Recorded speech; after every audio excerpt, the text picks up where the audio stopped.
37వ అధ్యాయము 21వ వచనము. భక్తిహీనులు అప్పు చేసి తీర్చక ఎందురు, నీతిమంతులు దాక్షిణ్యము కలిగి ధర్మమిత్తురు. Psalms chapter 37 verse 21.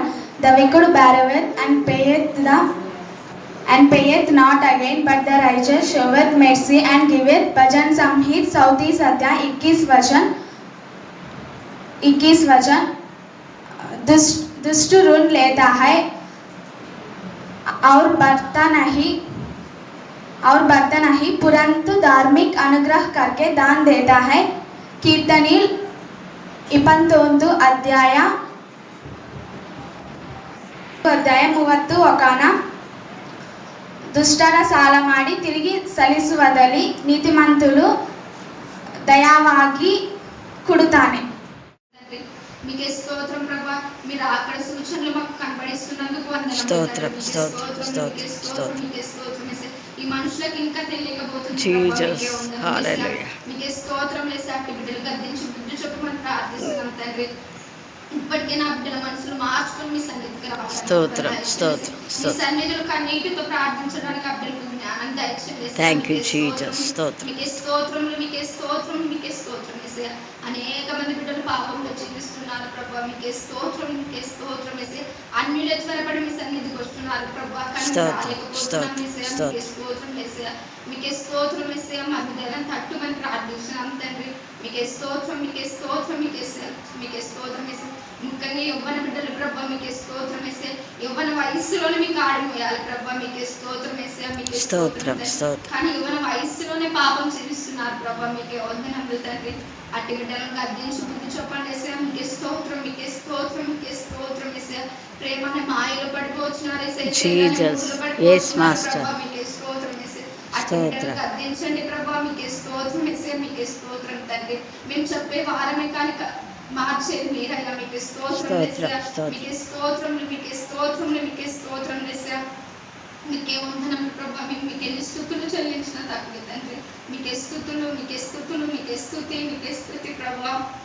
మీకే వందనం వేసి మా ఊరిని మార్చండి, మా దేశాలను మార్చండి ప్రభా. మీకే స్తోత్రం, మీకే స్తోత్రం వేసి పాపంలో జీవిస్తున్నారు ప్రభా. మీకు వందనములు, మీకు స్తుతులు, మీకే స్తుతులు, మీకే స్తుతులు వేసే మీకే వందనములు, మీకే స్తోత్రం వేసే. టీచర్ చెప్పబోయే వాక్యం హృదయంలో ఫలించునాగలను జ్ఞాపకం చేసుకుంటున్నాం వేసే. మీకే స్తోత్రం వేసే వాక్యం విని విడిచిపెట్టక వాక్యాన్ని సారంగా నడుచుకునడానికి కృపను దయచేయండి సార్.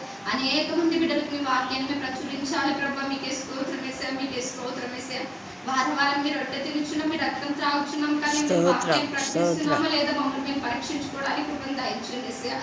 మీకే స్తోత్రం వేసే, మీకే స్తోత్రం వేసే. ప్రతి బిడ్డ ఇది ఎరగడానికి కృపను దయచేయమని ప్రార్థిస్తున్నాం సార్. మీకే స్తోత్రం వేసే, మీకే స్తోత్రం. ఏమి కాదు బలలో చేయి వేస్తున్నారు ప్రభా. మీకే స్తోత్రం వేసే. కానీ వాక్యం ప్రచురించారు ప్రభా. మీకే స్తోత్రం. పాపం చేసుకుంటూనే మీ బలలో చేయి వేస్తున్నారు ప్రభా. మీరు కత్తించలేసే. మీకే స్తోత్రం వేసే. మార్మన్స్ అంటే ఏంటో తెలియదు ప్రభా. బాప్తిసం అంటే ఏదో తెలియదు ప్రభా. మీకే స్తోత్రం. నీళ్ళలో మునిగి ఉన్నామంటే నీళ్ళలో మునిగి ఉన్నామంటే మీకే స్తోత్రములు, మీకే స్తోత్రం వేసే. ఈ లోక ప్రేమలు శాశ్వతం కాదు, కేవలం మీ ప్రేమ శాశ్వతమైన ప్రభా. మీకే స్తోత్రములు, మీకే స్తోత్రములు, మీకే స్తోత్రం వేసే.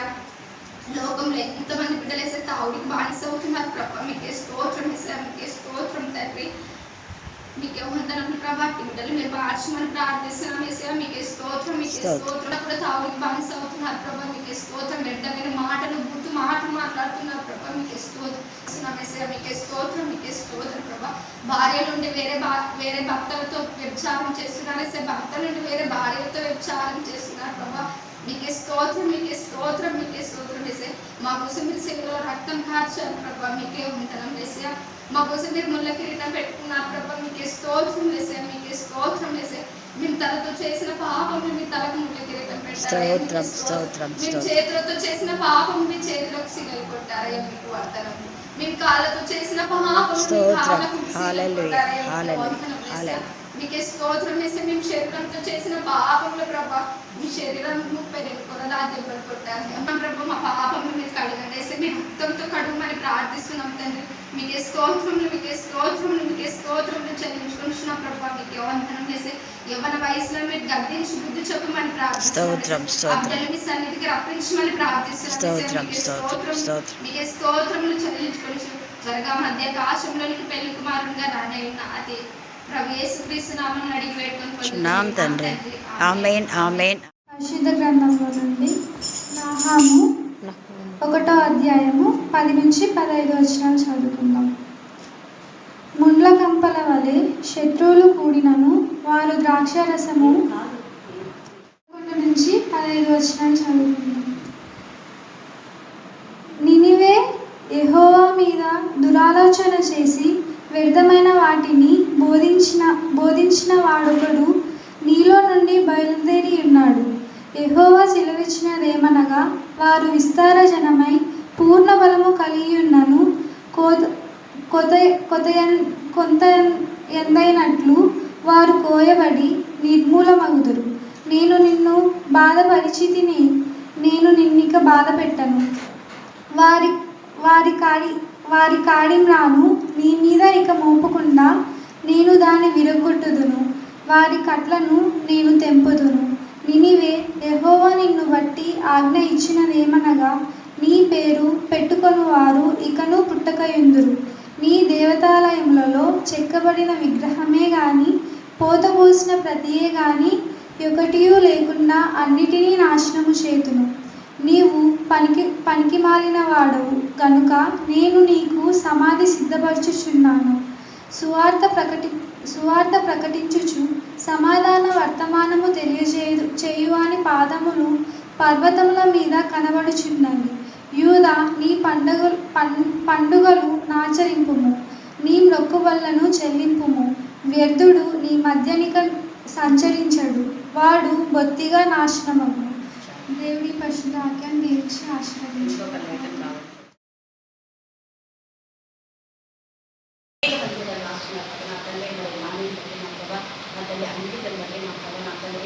ప్రార్థన చేయమని చెప్పిన పిల్లలందరూ కూడా మీ ప్రేమ మీరు అద్భుతాన్ని ప్రభుత్వ విషయంలో అద్భుతం చేశారు. దేవ వీక్షకులు కూడా అద్భుతం చేయాలి. ఆశలు మీరు కనుకరించి దేవ ఆమె నా తల్లి చెడు పూర్తయిపోయినప్పుడు ఉచితమైన జాబ్స్ ఉండగా దేవ నీ నామంలో నీ రక్తంలో ఉద్యోగం దాయించారు. మీకు అసాధ్యమని ఏది కూడా లేదు ప్రవచనం. ఎక్కడ చేత ఒక్కొక్క బిడ్డలు మీ కన్నా బిడ్డలు అది స్వాభావికమైన మూలకారణ తప్ప ఏసు నామం ఏసు రక్తం పరిశుద్ధ అగ్ని జ్వాలలు అందులో ప్రవర్తించినందుకు మేము స్తుతిస్తున్నాం. దేవాలందరూ ఇంకా జ్ఞానాత్మకతకి నానాటికి మీరు బలాభివృద్ధి పొందుతున్నాం కదా.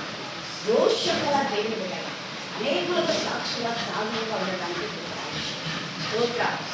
వారి వంశీకులందరినీ దీవించారు కదా. తెన్నికల కుటుంబీకులను అలాగే కుటుంబంలో ఉన్న అందరినీ కూడా దేవ అతిశయుల ఆరోగ్య భవిష్యత్తును అందరికీ కలగచ్చు. దానమైన వేరకం బట్టి నేను స్తోత్ర. మన పిల్లలు కూడా మీకు జ్ఞానాత్మకం సరళని గర్భంలో దీవించుకొని ఉంటారు. రామేశ్వరం స్వస్థపరిచిన ఎంత ప్రయాసంతో ఆవిడ ప్రయాసం ఏంటి ఎప్పుడు ఎక్కడ వ్యర్థం కాదు కదా. స్తోత్ర. కనికరించండి, సాయం చేయండి. మళ్ళీ రోజు మరలా ఆఫీస్లో వచ్చేది నేను మహిమపరచాలని మీరు సాయం చేయాలి. స్తోత్ర. అలాగే నా ప్రధానాన్ని ప్రతి బిడ్డ మీకు జ్ఞానాత్మకంగా మరి మరి పిల్లలు మీకు దీవించుకుంటారు. స్తోత్ర. తమ కుటుంబానికి నాటకం చేసుకుంటారు. శీలను బట్టి అంకితం బట్టి మీరు శీలకు ఆహ్వానం రోజు అద్భుత కార్యం మీరు చేస్తున్నారు. మన పిల్లలకు రక్షణ దయచేయమంటున్నారు. దేవా నా ప్రభా మిమ్మల్ని మీరే మహిమపరుచుకున్నారు. సాధారణకి అన్నీ లైకర్చున్నారు. ఈరోజు మీరు మా తల్లి మీరు ప్రేరేపణ నడిపించి మీ జీవితం మాదిరిగా రెండంతల ఆశీర్వాదం 2 మెసేజ్లు విన్నారు. రెండంతల ఆశీర్వాదం దయచేస్తున్నది నేను స్తుతిస్తూ నా దేశంగా ప్రార్థిస్తున్నాం తండ్రి. ఆమేన్, ఆమేన్. తన శిలవరంతం గర్వం వాళ్ళందరినీ శుద్ధీకరించిన గొప్ప తండ్రి నీకే స్తోత్రం దేవా. అయ్యా నా తండ్రి మమ్మల్ని ప్రేమించి మాకు ఇచ్చిన దైవజనులను అమ్మగారిని బట్టి స్తోత్రం దేవా. ఆవిడ చేసే పరిచయం మీరు ఎంతగానో ఆశీర్వదిస్తున్న దేవానికి వందనాలు ప్రభా. అభివృద్ధి కలుగ చేసిన దేవానికి స్తోత్రం తండ్రి. ఆమెకి ఇచ్చిన ఇంటి సమస్తాన్ని బట్టి నీకే స్తోత్రం తండ్రి. అయ్యా మరి అమ్మగారు తన అనేక మందిని ఆత్మలు మీరు బలపరుస్తున్న దేవానికి స్తోత్రం. అనేక మంది ఇళ్లలో నా తండ్రి విగ్రహాలను మార్పిస్తున్న దేవానికి స్తోత్రం దేవా. మరి అమ్మగారు తన అనేక మంది దురాత్మ నుండి విడుదల కలుగ చేస్తున్న దేవానికి స్తోత్రం. అయ్యా నా తండ్రి అమ్మగారు తర మరి అనేక చేతి వల్ల మంత్రశక్తి శుద్ధించి నుండి వారిని విడిపిస్తున్న దేవానికి స్తోత్రం చెల్లిస్తున్నాం తండ్రి. అయ్యా మేమందరం కూడా ప్రతిరోజు ఈ సహవాసంలో మమ్మల్ని నడిపించిన దేవానికి స్తోత్రం. మేమందరం అయ్యా అతను వెలిగి మరి అనేక మందికి వెలుగుగా ఉండేలా మమ్మల్ని ఆశీర్వదిస్తున్నాం అని బట్టి స్తోత్రం తండ్రి. నేను అయ్యా నా తండ్రి మాకు ఇచ్చిన నా బిడ్డ సంఘాన్ని బట్టి స్తోత్రం నేను అయ్యా నా తండ్రి దినమంది నిన్న మరి నా తండ్రి మరి ఎక్కడెక్కడ నీ నామం ప్రార్థనలు భాష కూడికలతో మీటింగ్లు సువార్త ప్రకటింపబడుతుందో కూటమిలు ఏర్పాటు చేసుకున్నారు. అక్కడందరి అభిషేకం ఆత్మ కురుమరికి దయచేయమని ప్రార్థన చేస్తున్నాం తండ్రి. నీకు స్తోత్రం. వాళ్ళ తమ్ముని ఎంగేజ్మెంట్ కార్యక్రమంలో అమ్మగారికి విన్నపములు ఇచ్చినప్పుడు నన్ను వాళ్ళ విన్నపం జ్ఞాపకం చేసుకోతండి. వారిని మరి ఎంగేజ్మెంట్ కార్య విషయంలో మీరు తోడుగా ఉండి సహాయం చేయతండి. నేను మంచిగా జరిగేలా కృప చూపించండి. మరి నీ వాక్యం సరళంగా జరిగించండి, జీవితంగా నడిపించమని ప్రార్థన చేస్తున్నాం. అక్కడ కుటుంబీకుల వారికి ఇక్కడ కుటుంబీకుల వారి ప్రశాంతి కుటుంబీకుల వారిని అందరూ కూడా దీవించండి. ఆ బిడ్డ చేసే ఉద్యోగాన్ని మీరు ఆశీర్వదించండి. ఆ బిడ్డకి బలము శక్తి తెచ్చండి. అయ్యా నా తండ్రి నేను తనకున్న పిల్లల్ని కూడా ఆశీర్వదించండి. తన భార్యని దీవించండి. తనకు ఉన్న వారిని అందరినీ కూడా దీవించండి. ఆ సచివాలయంలో పనిచేస్తున్న బిడ్డలందరినీ పేరు దీవించండి. అయ్యా మీ సన్నిధానంలో వధింపబడిన గొర్రెపిల్ల రక్తానికి ఎంత స్తుతించినా కూడా తక్కువే దేవా. మరి యొక్క నా ప్రభ నా తండ్రి మరి ఆగస్టు మాసంలో మా జీవితంలో మీరు ప్రవేశపెట్టినందుకు మేము స్తుతిస్తున్నాం. గత జూలై నెలలో ఎన్నో మేలులు ఉపకారాలు మీరు చేశారు, అందుకు మేము స్తుతిస్తున్నాం. మొదటి శుక్రవార దినమున మీ సన్నిధి కాంతి మాతో కూడా మీరు ఉంచమని ప్రార్థిస్తున్నాం. యేసయ్యా స్తోత్రం. అనేక మంది అన్ని జనులతో మీరు మాట్లాడుతున్నారు, అన్ని జనుల్లో మీరు చేసే ఆశ్చర్య కార్యములు బట్టి మేము స్తుతిస్తున్నాం. పవన్ వివాహంలో కూడా మీకు మహిమకరంగా ఆశీర్వాదకరంగా ఘనంగా మర్యాదగా పరిశుద్ధంగా జరగడానికి మార్గం సాడం చేదుగాక. అలాగనే రేపటి దినంలో నా ప్రభ శాస్త్రి యొక్క కుమారుడు నా ప్రభ అభిషేక్ కుమారుడు నా ప్రభ మీ బిడ్డను మీరు జ్ఞాపకం చేసుకొని ఎంగేజ్మెంట్ నీకు మహిమకరంగా ఆశీర్వాదకరంగా పరిశుద్ధంగా జరుగులా ఉన్నా మీ కృపాసాం దాచేదిగాక. ముఖ్యంగా వాతావరణం మీ యొక్క దీంట్లో మీరు ఎంచుకోండి దాన్ని ఎవరు ఆ ఎంగేజ్మెంట్కు రావడం మీ చిత్తంలో ఉందో వారిని మీరు నడిపింపచేయమని ప్రార్థిస్తున్నాం. అలాగనే నా ప్రభ నా తండ్రి దేవ మరి ఇందులో ఇప్పుడు వాక్యం చెప్పబోతుండగా బిడ్డను మీ జ్ఞానాత్మతో మీరు నింపండి ప్రభా. మీకే స్తోత్రం. అనేకులలో మీరు రివైవల్ కలుగజేస్తున్నారు తండ్రి. నూతనంగా చెప్పిన అనేక మంది చెప్పడానికి మీరు ఇస్తున్న ఆత్మ ప్రేరేపణ బట్టి ఆత్మ నడిపి బట్టి ఆత్మ శక్తులు బట్టి నీకు వందనాలు చెల్లిస్తున్నాను దేవా. మీ కృపలో అతని ప్రతి బిడ్డను మీరు బంధించండి. ఇంకా చెప్పని వాళ్ళు కూడా చెప్పడానికి వాళ్ళకి ప్రేరేపణ దయచాలని ప్రార్థిస్తా దేవా. ఇంకా రక్షణ లేక మారు మనసు లేక నా తండ్రి ఇంకా వచ్చే సంవత్సరం అనుకున్న వారితో గద్దించి బుద్ధి చెప్పమని ప్రార్థిస్తా. నేను అక్కడ సమీపంగా ఉండగా బాధ్మను తగిన ఫలాలు ఫలించడానికి మీ కృప దయచాలని ప్రార్థిస్తున్నా దేవా. ఎప్పుడు మీరు అక్కడో తెలియనప్పుడు ఎప్పుడు మా మరణమో తెలియనప్పుడు దేవా మారు మనసు పొంది నా ప్రభ నా తండ్రి మీకు ఇష్టమైన బిడ్డలుగా మీ సమాధానంతో నింపబడ్డా కృప దయచండి. ఎవరి బిడ్డలు అనేక మంది నా ప్రభ బ్యాప్టిజం లేకుండా నా తండ్రి దేవా నీకు విరోధమైన పాపచ్యుతం నుంచి విడిపించమని ప్రార్థిస్తున్నా దేవా. మీరు చేసిన మెళ్ళంటి బట్టి నీకు వందనాలు చెల్లిస్తున్నా. టెక్నికల్లో మీకు మహిమకరంగా నన్ను వాడుకున్నారు పోయిన శుక్రవారం, అందుకు కూడా ఎంత స్తుతించినా కూడా తక్కువే. మీకే స్తోత్రం. ఇప్పుడు చెప్పే దాంట్లో నుంచి చెప్పింది చక్కగా. అసలు ఇందిర ఎక్కడ పొరపాటు లేకుండా తడబాటు లేకుండా దేవుడు ఆమె ఆత్మశక్తితో నింపినాడు. దేవునికి స్తోత్రం. నహూము 1వ అధ్యాయం మనం 11 నుంచి చివరి దాకా చదివాము. మరి ధ్యానాంశం ఏమేంటో చెప్పండి త్వరగా చెప్పాలి. 11 నుంచి చివరి దాకా ధ్యానాంశం ఏమేంటో.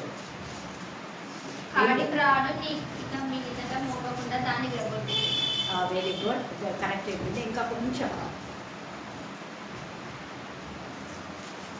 దురాలోచన చేసి వ్యర్థమైన వాటిని బోధించువాడు నీళ్ళ నుండి బయలుదేరి. అది ఈరోజు మన ధ్యాన అంశం ఏంటంటే ఇప్పుడు ఇందిరా చెప్పిన దానికి కూడా క్లారిటీ. కలవరం ఎవరికి ఉంటుందంటే దురాలోచన ఉండేవాళ్ళు కావున ఈరోజు మన ధ్యాన అంశం ఏంటంటే నినివే యెహోవా మీద దురాలోచన చేసి వ్యర్థమైన వాటిని బోధించు.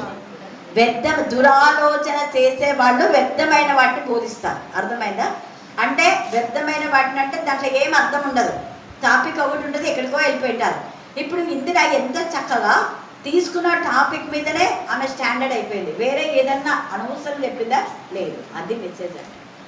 అలాగే ఎవరు చెప్పగలుగుతారంటే ఆత్మతో శక్తితో నింపబడ్డ వాళ్ళు, దేవుని చేత మరి ధైర్యం కలిగిన వాళ్ళు, దేవుని చేత నింపబడ్డ వాళ్ళు, దేవుని చేత ప్రేరేపణ గల వాళ్ళు. ఇంతకుముందు నేను చెప్పమంటే చెప్పేది, ఈసారి తనకు తానే నాకు ఎంత సంతోషమైందో తెలుసా. అక్కడ నేను ఒక 5 నిమిషాలు 5 నిమిషాలు కాదు, ఎక్కువనే మాట్లాడాలి, ఎక్కువనే మాట్లాడాలి. దాదాపు ఒక 15 నిమిషాల్లో మాట్లాడుతుంది కదా. దేవునికి స్తోత్రం. హల్లెలూయా, హల్లెలూయా, హల్లెలూయా. హల్లెలూయా. అందుకనే మీలో మిమ్మల్ని ఎంకరేజ్ చేయడానికి చెప్పండి. మీకు నాకు ఒక్కదానికే కాదు ఉండేది, మీరు అనుకోవచ్చు. అక్కకే పరిశుద్ధాత్మ అందరినీ దేవుడు ఆత్మతో శక్తితో నింపినాడు. ఇక్కడ ఆత్మతో శక్తితో నింపినాడు కాబట్టి నేను చెప్పే వాక్యానికి ముందే మీరు ప్రార్థన చేస్తారు కదా. నేనేం చెప్తానో మీకు తెలియదు, కానీ మీరు ముందే ప్రార్థన చేస్తారు. ఇప్పుడు ముగ్గురు చేసిన ప్రార్థనలో ఇందులో ఏం చెప్పేది వాళ్ళకి అస్సలు తెలియదు, కానీ అదే పాయింట్ చేసినారు. సలోమి, ఈ పాప రోజుమని, మరియమ్మ. ఎంత చక్కగా కలవరం అనేది తల్లిదండ్రులకు ఎప్పుడు వస్తుందంటే పిల్లలు పాపం చేసినప్పుడు. అవునా, సలోమి చాలా క్లారిటీగా తెలిసింది. ఎంతమంది యవనులు దేవునికి విరోధమైన పాపం చేస్తున్నందుకు తల్లిదండ్రులు కలవరం, భయం, అల్లజడి, అంతా ఏం జరుగుతుందో ఏమో, ఏమవుతుందో ఏమో, వీళ్ళ లైఫ్ ఏందో, చివరికి ఏమైపోతారో కలవరం. కానీ ఆ కలవరం అనేది ఎప్పుడు వస్తుంది అంటే పిల్లలు చేసే దురాలోచన, తర్వాత దేవుని పైన చేసే దురాలోచన, తర్వాత ఆత్మ సంబంధుల పైన చేసే దురాలోచన ఉంది. కాబట్టి అనేక మంది దైవ పిల్లలు ఎంతగా బాధ పెడుతున్నారు. ఇక్కడ దేవుడు అనే మాటలో దేవుని పిల్లలను బాధ పెట్టినందుకు దేవుడు నా పైన దురాలోచన చేస్తున్నారు అంటున్నాడు. ఎందుకంటే నిన్ను ముట్టినవాడు నా కనుగుడు ముట్టినాడు చెప్పాను కదా. అది నీ పైన రాళ్ళు వేసారంటే నా పైన రాళ్ళు వేసినట్టు, నిన్ను బాధించారంటే నన్ను బాధించినట్టు, నీకు ఎదురు తిరిగారంటే దేవునికి ఎదురు తిరిగినట్టు, నీకు తిరుగుబాటు చేశారంటే నాకు తిరుగుబాటు చేసినట్టు. ఎందుకు అలాగా దేవుడు అన్నా అంటే దేవుని చేత పంపబడినా కాబట్టి. అప్పుడు దేవునికి కదా రోషం వచ్చేది. ఇప్పుడు నేనైనా ఒకరిని పంపిస్తా, వాళ్ళని ఎవరైనా ఇన్సల్ట్ చేసి మాట్లాడాలంటే అప్పుడు ఎవరిని ఇన్సల్ట్ చేసినట్టు నాకు, అవునా కదా. ఇప్పుడు వీళ్ళు ఉంటారు, రాజకీయ నాయకులు ఉంటారు, మా మనిషిని పంపిస్తా అంటాడు. ఉదాహరణగా చెప్తున్నాడు, తెలుగుదేశమో జగన్ పార్టీ ఎవరో పంపిస్తారు. ఆ మనిషిని ఏమైనా మనం మాట్లాడితే పంపిన వాడిని అవమానపరిచినట్టే కదా, అవునా కదా. గుర్తుపెట్టుకోండి. మీరు అనుకుంటున్నారో మేము మనుషులం కదా, మనుషులు కాదు. దేవుని చేత పంపబడిన వాళ్ళను ఏమాత్రం దేవునికి విరోధంగా మాట్లాడితే అస్సలు దేవునికి క్షమించాలి. క్షమాపణ అనేది లేదు. ఎందుకంటే ముందే చెప్పినాడు కదా, ముందే చెప్పినాడు నా పిల్లలు మీరు ముట్టకూడదు, జాగ్రత్త. నా సేవకుల ఎడల నేను చాలా జాగ్రత్త వహించు. నా సేవకులు భోజనం చేస్తారు, మీరు చేసినా కూడా మీకు అసలు వంటికి పట్టదు. ఎంత తిన్నా కూడా ఏమంటారు కదా, ఏమంటారు సామెత చెప్పండి. ఇంకోటి అంటారు, ఎంత తిన్నా చెక్కపేడు అంటారు. కరెక్టా? ఎందుకంటే విన్నా, నేను ఇక్కడనే విన్నా, గూడూరులోనే ఇలాంటి సామెతలు ఎక్కువ వింటున్నా. ఎందుకంటే ఇక్కడ 30 సంవత్సరాలు ఉన్నా కాబట్టి. మిగతా చోట స్కూల్కి పోవడం, ఇంటికి పోవడం, స్కూల్ పోవడం, ఇంటికి. మా ఇంట్లో దగ్గర ఎవ్వరన్నారు కర్నూలులో ఇలాంటివన్నీ పెట్టారు.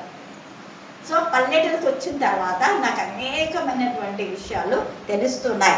అందుకనే యేసయ్య ఏమన్నా అంటే మీరు పైనుంచి శక్తి పొందే వరకు పట్టణంలో నిల్చుండే అన్నాడు. అంతవరకు కర్నూలులో, చాలా పట్టణాల్లో, తిరుపతిలో, చెన్నైలో, రాజమండ్రిలో, కాకినాడలో, బాంబేలో, ఇంకా రాజస్థాన్, ఇలాగ దూర ప్రాంతాలలో వాక్యం చెప్పడానికి దేవుడు కృప చూపించాడు.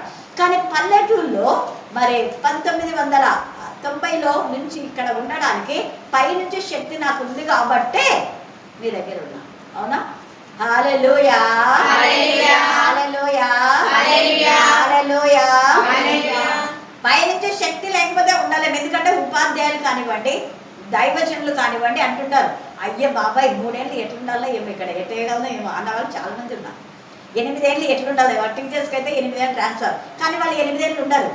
ఎందుకు? ముందే ట్రాన్స్ఫర్ పెట్టుకొని పోతుంటారు. వచ్చినాయంటే ముందే ట్రాన్స్ఫర్, అవకాశం ఉంటే 7 ఏళ్ళు. లాంగ్ స్టాండింగ్ అంటే 8 ఏళ్ళు ఎవరైనా ఉన్నారంటే వాళ్ళు వద్దని ఉంటామన్నా ఉంచారు, ఖచ్చితంగా తీసి పడేస్తారు. ఇక్కడ ఎవరు వీళ్ళందరూ అంటే దేవునికి విరోధంగా ఉండే వాళ్ళు దుర్యోధమైనటువంటి బోధలు అంటారు. తేటగా చెప్తున్నాడు, ఈ బోధ వ్యర్థమైన వాటిని బోధించిన వాడు ఒకడు నీలో నుండి బయలుదేరి ఉన్నాడు. ఎవరిలో నుండి అంటే దురాలోచన చేసేవాళ్ళు, దేవుని పైన, దేవుని బిడ్డల పైన దురాలోచన, చెడ్డ ఆలోచన, చెడ్డ తలంపు ఎవరికైతే ఉందో వాళ్ళు అంటున్నారు. అంటే వీళ్ళు మాట్లాడే మాటలు బయటికి కనపడవు, కానీ ఎవరికి కనపడతాయి? దేవునికి. మన హృదయంలో ఏం ఆలోచించుకో దేవునికి తెలుసు. ఈ యొక్క మనం చూస్తే యోహాను సువార్తలో అక్కడ నతనేయుని గురించి యేసయ్య మాట్లాడతాడు. నజరేతులో నుంచి మంచిది ఏదైనా వచ్చి 4 సువార్తలు మీరు చదవండి. 4 సువార్తల్లో యేసయ్య ఎంత తేటగా మాట్లాడతాడు. వాళ్ళ హృదయాలు తెలుసుకొని మాట్లాడతాడు. నీ హృదయాలు వచ్చి నాకు తెలియవనుకున్నారా? అని అంటారు పెద్దలను వాళ్ళందరూ కూడా శాస్త్రం. వాళ్ళు ఏమనుకున్నారో అదంతా తెలిసిపోతుంది. అలాగనే నజరేతులో నుంచి ఏదైనా రాగలదంటే మంచిది ఏదైనా వచ్చి చూడంటారు. అప్పుడు నతనీయేలు వస్తే అప్పుడు నతనీయేలు గురించి అంటాడు కదా ఇతను అదే ఆ నతనీయేలు గురించి ఇతని గురించి నిజంగా దేవుడు ఎంతగానో అని ఆయన నతనీయేలును ప్రశంసిస్తే, ప్రభువా నా గురించి నీకేం తెలుసు అంటే నువ్వు ఆ చెట్టు దగ్గర ఉన్నట్టుగా నాకు తెలుసాను. చెట్టు దగ్గర ఉన్నప్పుడే చెట్టు దగ్గర ఉండి నజరేతును ఏమన్నా వస్తుందా అనుకున్నారు చూడ, అప్పుడే తెలుసు. అంటే యేసయ్య నతనీయేలుకు పరిచయం లేదని అనుకున్నాడు. యేసయ్య తెలుసు నతనీయేలుకే యేసయ్య ఇప్పుడు చూస్తున్నాడు. నతనీయేలు అంతకు ముందంతా వీళ్ళు యోహాను శిష్యుడు. అంద్రెయ వీళ్ళంతా వచ్చి చెప్పినప్పుడు సంతోషపడతారు. కాబట్టి అలాగా ఇంకా ఎవరో ఈ ఇస్కరియోతు యూదా ఏం ఆలోచిస్తున్నాడో తెలిసి యేసయ్యకు. అందుకే యూదా నువ్వేం చేయాలి ముందే చేసేసేయి అంటాడు.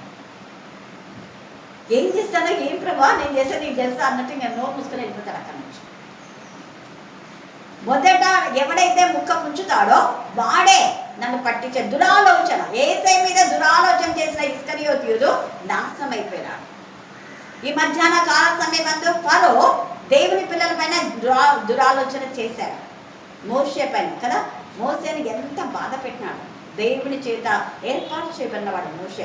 మోషే తన భార్యను బిడ్డలను కూడా పక్క పెట్టేసి దేవుడు చెప్తే వచ్చేసాడు ఇశ్రాయేలు దేశం. తర్వాత వాళ్ళ మామయ్య మన బిడ్డను మనమని తీసుకొని వస్తాడు.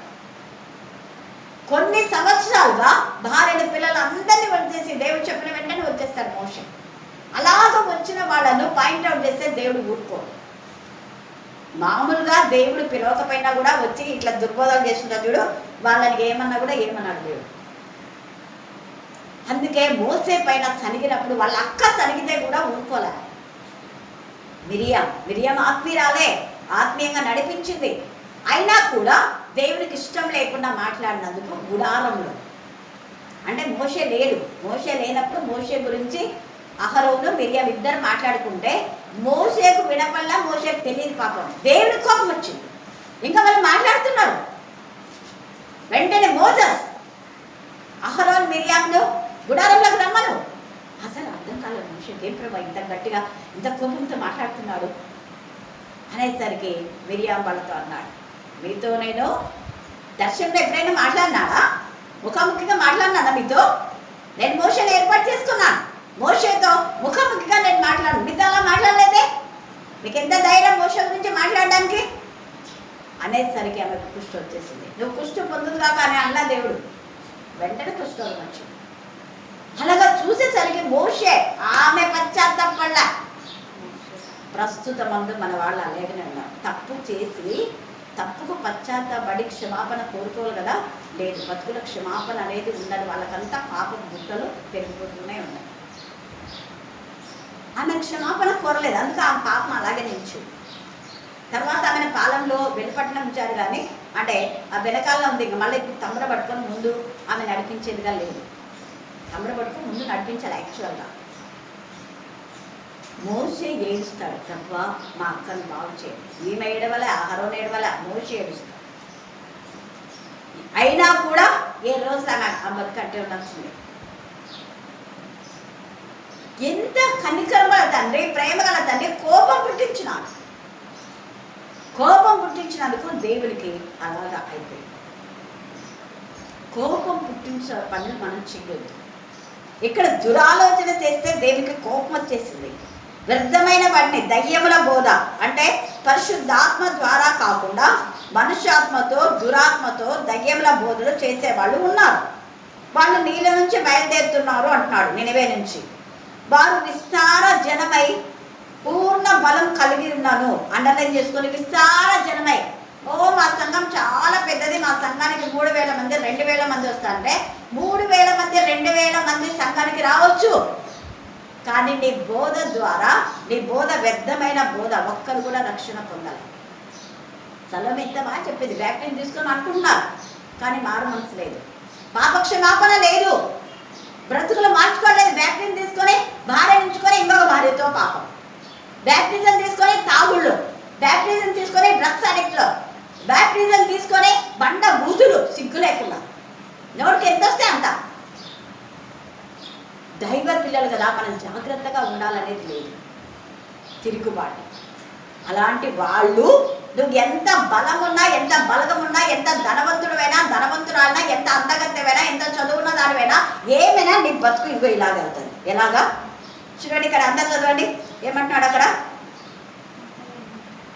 అక్కడ నినివే యెహోవా మీద దురాలోచన చేసి వ్యర్థమైన వాటిని బోధించిన వాడొకడు నీలో నుండి బయలుదేరి ఉన్నాడు. యెహోవా సెలవిచ్చినదేమనగా, వారు విస్తార జనమై పూర్ణ బలం కలిగి ఉన్నను, కోత ఎంత అయినట్టు వాళ్ళు కోయబడి నిర్మూలమగుదురు. ఎంత బాధ! నిర్మూలమే వాళ్ళ బతుకులు. నాశనపుడుతూనే దేవుడే చేశారు. ఇశ్రాయేలును దేవుడే ఏర్పాటు చేసుకున్నారు.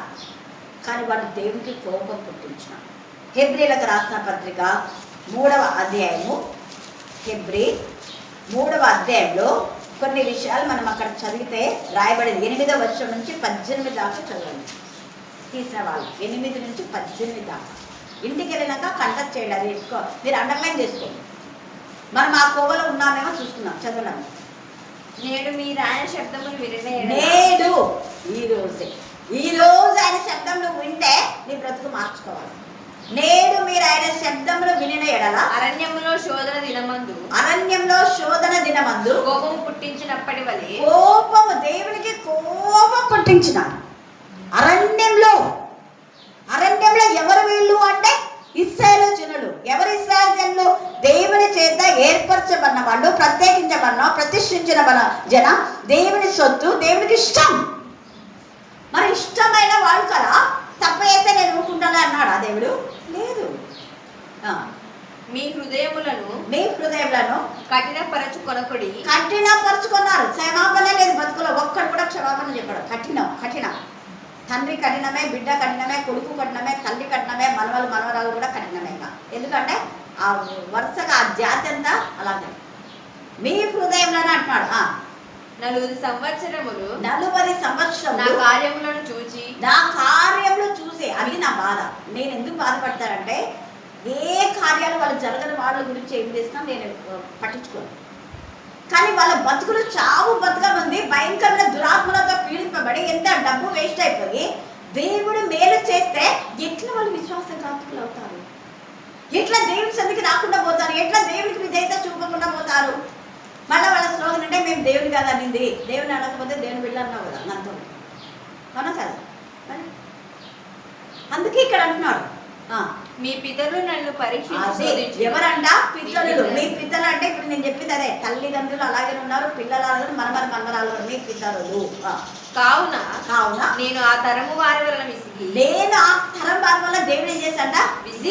విసిగించొద్దు. దేవుడి పిల్లలు విసిగిస్తే దేవుడు నేను విసిగిస్తాను ఖచ్చితంగా. నీ బతుకు కుటుంబం అంతా విసిగిపోతాను.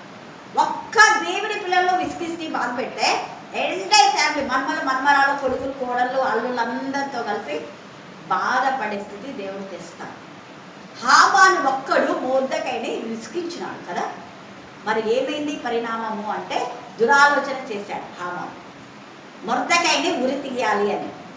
మొర్దెకై వంశం ఏదో తెలుసుకొని వాళ్ళందరినీ తాకిది నడిచి వాళ్ళందరినీ లయపరచాలి అనుకున్నాడు. అయితే వానికి ఆలోచన చెప్పి సహకరించిన భార్య, వారి పిల్లలు, హామాను యొక్క బంధువులు, రక్త సంబంధికులు అందరు నాశనం అయిపోయారు. కారణం ఒక్కడే. వాళ్ళందరూ నాశనం చేయమని ముందే దేవుడు చెప్తే కింగ్ సౌలు చెయ్యాల, శేషాన్ని మిగిలి ఆ శేషమే పాపమై కూర్చుంది. అందుకే నేను ఏం చెప్తా అంటే, తప్పు చేసేవాడిని అస్సలు ఉంచకూడదు. 101లో ఉంది, మోసం చేయవాడు నా ఇంట ఉండకూడదు. నిలవరాదు నా ఇంట అబద్ధం చెప్పేవాళ్ళు, తిరుగుబాటు చేసేవాళ్ళు నా కళ్ళ ఎదుట కనపడవద్దు అంటారు. సుంకల్లాగా తగ్గించుకున్న స్వభావం. లూకా 18లో ఎంత తగ్గించుకున్నారు సుంకర్. ఇక్కడ అదే అంటున్నారు, వీళ్ళకి తగ్గింపు లేదు. చదువు. వీరెల్లప్పుడు, ఒక్కరోజు కాదు, ఎప్పుడన్నా ఎల్లప్పుడు ఏదో ఒకరోజు తప్పు చేసేలా క్షమిద్దాము అనడానికి లేనే లేదు. ఎల్లప్పుడూ తమ హృదయ ఆలోచనలలో తప్పిపోవచ్చున్నారు. అది ఎప్పుడూ హృదయ ఆలోచన తప్ప. వద్దు అంటే వద్దన్న పని, వద్దంటే వద్దన్న పని. హృదయ ఆలోచన తప్పిపోవచ్చున్నారు. నా మార్గములను తెలుసుకొనలేదు. తెలుసుకొనలేదు గనుక కనుక నేను కోపముతో నేను కోపంతో ప్రమాణం చేసినట్టు ప్రమాణం చేసినట్టు వారు నా విశ్రాంతిలో ప్రవేశింపరని ప్రవేశించరు. నా విశ్రాంతిలో నా సన్నిధిలో రాకూడదు.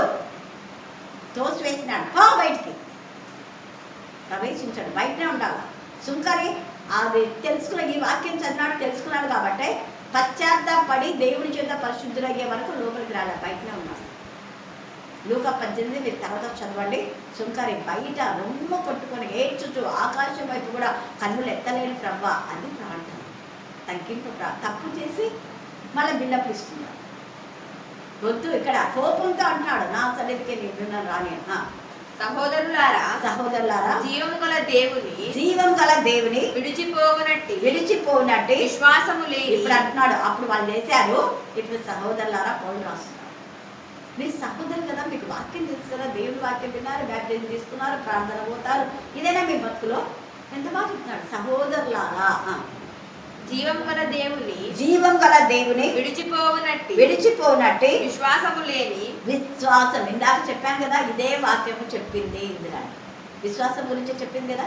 వాళ్ళకు విశ్వాసం ఉండే వాళ్ళు కలవరపడరు, అవిశ్వాసే కలవరం. సందేహపడకుడి అన్నాడు. ఎందుకు మీరు కలవపడుతున్నారు?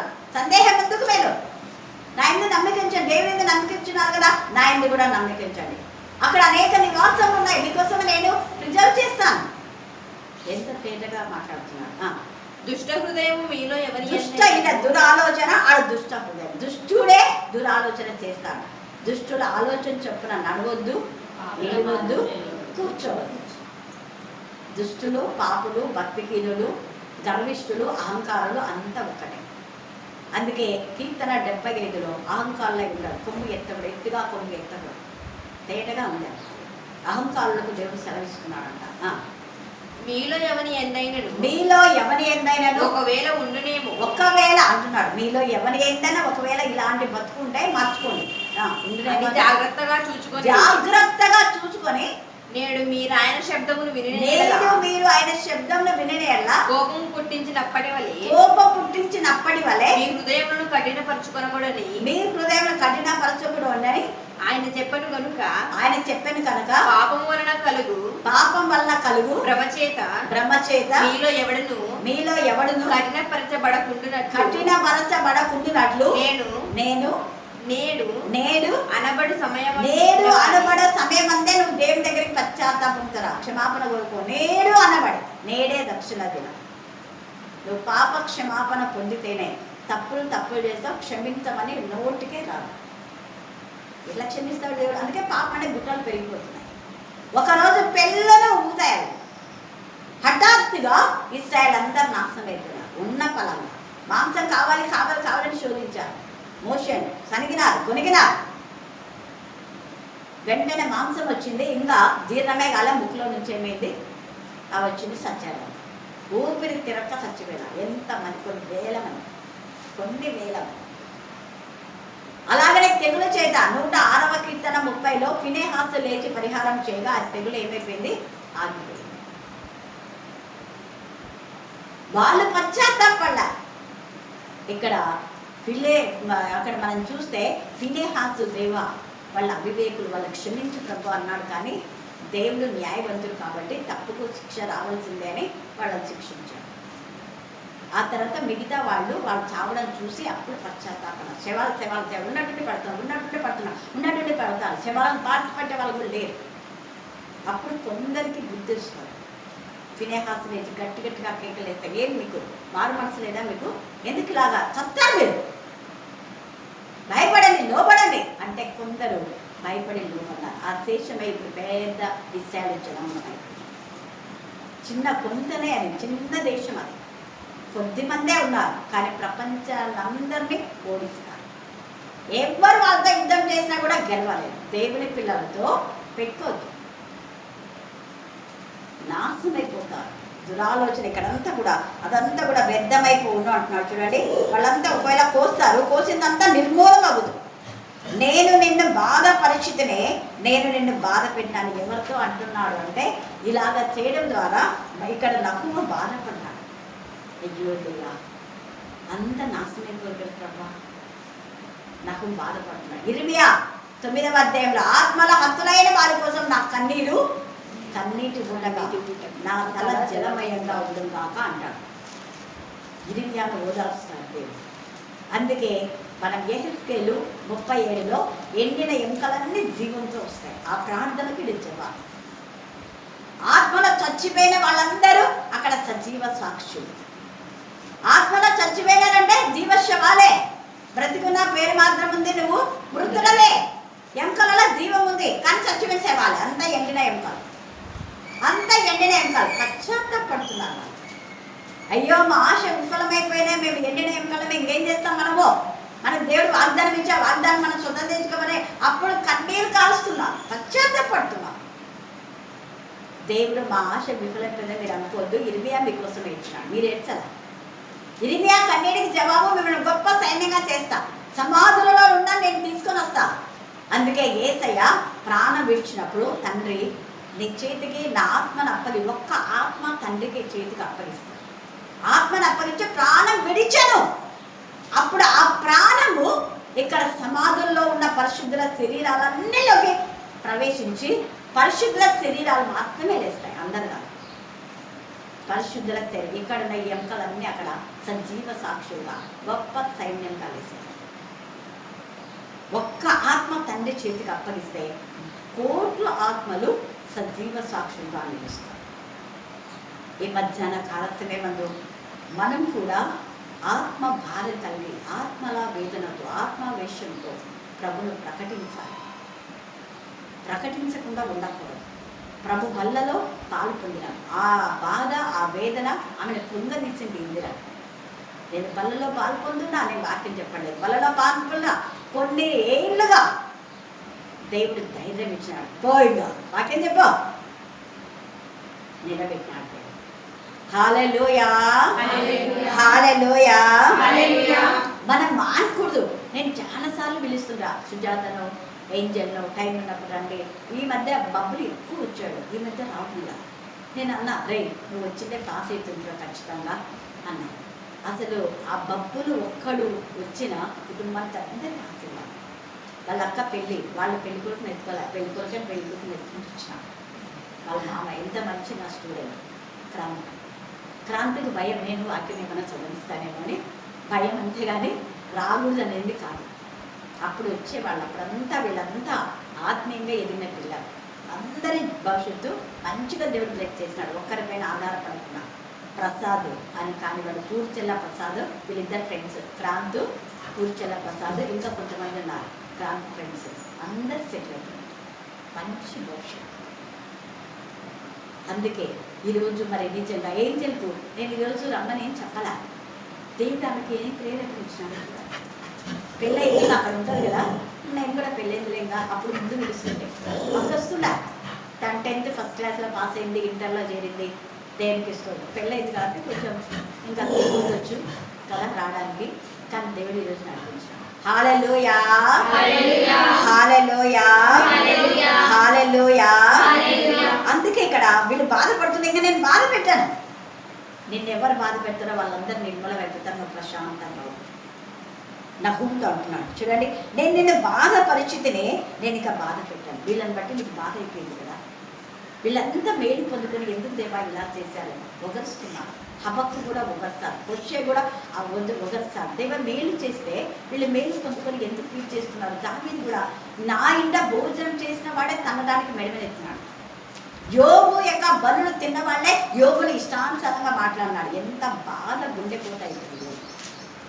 మేలు పొందుకొని వీళ్ళు చేస్తున్నారు, వేరే వాళ్ళు కాదు. అది కాదు, విశ్వాసఘాతకులు అయిపోతున్నారు. అలాంటి వాళ్ళకు కలవరం ఉంటుంది. హేరోదుకు కలవరం, యెజబెలుకు కలవరం, అహాబుకు కలవరం, ఫరోకు కలవరం, వీళ్ళందరూ కలవరం. కారణం ఏంటి? దురాలోచన, అన్ని దురాలోచన, తప్పుడు ఆలోచన. వేరే వాళ్ళ ఆస్తి కావాలా, వేరే వాళ్ళని బాధ పెట్టాలా, వేరే వాళ్ళకి తిరుగుబాటు, అంతా తిరుగుబాటే. దానికి ఏలియాను నేను చంపేస్తా అంటాను, అదే చేస్తాను.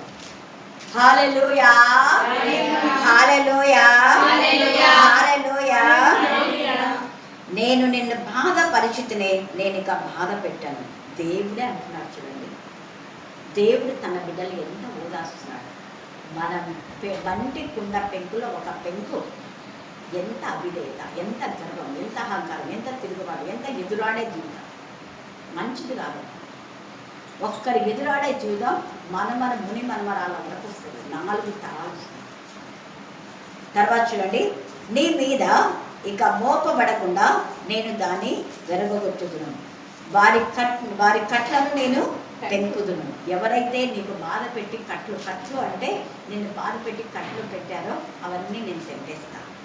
నినవే యెహోవా నిన్ను బట్టి ఆజ్ఞ ఇచ్చినదేమనగా నీ పేరు పెట్టుకుని వారు ఇక పుట్టక ఎందురు. నీ పేరు ఎవరు పెట్టుకోరు, నీ పేరు చూస్తే వచ్చి వీళ్ళ పేరా ఎందుకు ఎత్తినా అనేలాగా ఉంటారు. నీ దేవతాలయంలో చెక్కబడిన విగ్రహమే కానీ పోత పోసిన ప్రతిమే కానీ ఒకటి లేకుండా అన్నింటినీ నాశనం చేస్తాడు దేవుడు. అంతగా నినివే పట్టణంలో దేవుడు బాగా చేస్తే అందరూ కలిసి దేవుని స్తుతించారు, మహిమపరచారు. రాజు, పిల్లలు, వృద్ధులు, పెళ్లి కూతురు, పెళ్లి కొడుకు అందరూ పాలిచ్చే తల్లులతో సహా 3 రోజులు ఉపవాసం ఉండి తండ్రి పిల్ల తల్లులు పాలివ్వలేదు. అప్పుడే పుట్టిన బిడ్డకు పాలివ్వకూడదు, పశువులకు గడ్డి వేయకూడదు, నీళ్ళు వేయకూడదు. కఠినమైన ఉపవాసం. అద్భుత రీతిగా దేవుడు దేవుడికే పశ్చాత్తాపం కలిగేది. అంటే పశ్చాత్తాపం అనే విషయంలో ఇంకా వద్దులే, వీళ్ళకి చెయ్యను, వీళ్ళు బాగుపడినారు కదా అని అనేది క్షమాపణ చెప్పుకున్నారు దేవుని దగ్గర. మేము మా పిల్లలు చేసిన పాపాలకు క్షమించండి. ఎట్లా ఉదయం నుంచి సాయంత్రం వరకు కన్నీటితో మొరపెట్టుకున్నాడు. 7, 8, 9 అధ్యాయాలు చూస్తే ఎట్లా కన్నీటి ప్రాప్తం. కాబట్టి ఇక్కడ కూడా అంటున్నాడు చూడండి, అయితే వీళ్ళందరూ నాశనం అయిపోతారు. అయితే దేవుడు ఏమంటున్నాడు, సువార్త ప్రకటించుతూ సమాధాన వర్తమానం తెలియజేయని వారి పాదములు పర్వతాల మీద ఎలాగున్నాయంట కనబడుచున్నాయి. యూదా ఇంకో చోట సుందరంలో ఉన్నాయని ఉంది. యూదా నీ పండుగలను ఆచరించుము, నీ మొక్కుబడులను చెల్లింపుము, వ్యర్థుడు నీ మధ్య ఇక అంటాడు. సంచారు ఇంకా వ్యర్థుడు ఉన్నాడు నీ దగ్గర. వాడంతా చేసే వ్యర్థమైన పనులే, వాడి పనులు ఒకటి కూడా ఇది కూడా వ్యర్థవాడు నీ దగ్గర నుంచి ఉండకుండా నేనే చూస్తాను. వ్యర్థుడు నీ దగ్గర ఉండడు. అందరు పనికొచ్చే వాళ్ళే. వ్యర్థుడు నీ మధ్య ఇక ఉండడు, ఉంచడు. వాడు బొత్తిగా ఏమవుతాడు, నాశనం అవుతాడు. ఇంకా నాశనం అయింది మళ్ళీ వస్తుందా, రాదు. కాబట్టి ఈ యొక్క సమయమందు దేవుని యందు భయభక్తి కలిగి మన హృదయంలో కలవరం లేకుండా దేవునికి మహిమకరంగా ఆయన సమృద్ధి అయిన జీవితం మనకిస్తాడు. ఆయన సృష్టికర్త, సకల ఆశీర్వాదములకు కారణభూతులకు దేవుడు. ఆయన ఎందుకు భయభక్తి గల వాళ్ళ కోరిక ఆయన తీరుస్తాడు. ఆయన ఎందుకు భయభక్తి గలకి ఏ మేరకు కొరతే ఉండదు. అందుకే శిష్యులు వాళ్ళ ఆకలితో మాకు ఆకలి అవుతుంది అన్నం పెట్టి అనలేదు, ఏసైనా పెట్టాడు. ఏసైనా సమృద్ధి అనే జీవితం ఇచ్చాడు. దేవుడు ఈ వాక్య భాగం దీవించి ఆశీర్వదించుగాక. ఆమేన్, ఆమేన్, ఆమేన్. ఈ సమయమందు చివరి ప్రార్థన మన మధ్యంలో ఉన్నటువంటి రామేశ్వరి మనం ప్రార్థన